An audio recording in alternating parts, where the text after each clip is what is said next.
இன்று ஒரு கேள்வி ஒரு பதில்ல எல்லா சதை கட்டிகளான ஃபைப்ராய்ட் கட்டிகள் இருந்தால் நிச்சயமாக அறுவை சிகிச்சை பண்ணிக்கணுமா எல்லாரும்?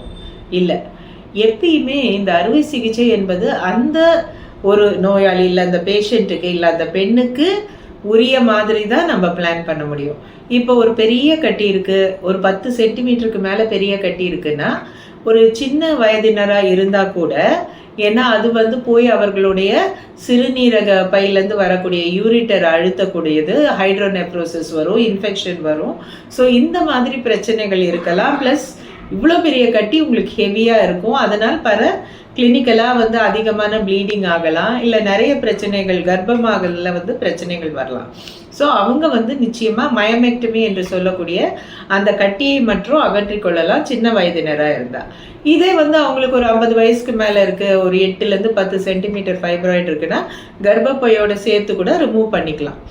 ஆனால் 1 சென்டிமீட்டர் 2 சென்டிமீட்டர் சீட்லிங் ஃபைப்ராய்ட்ஸ்லாம் வந்தால் நிச்சயமாக அதற்கெல்லாம் பயப்பட வேண்டாம். இதற்கு இந்த மாதிரி ஒரு பிரச்சனைக்கு அறுவை சிகிச்சையே தேவையில்லை.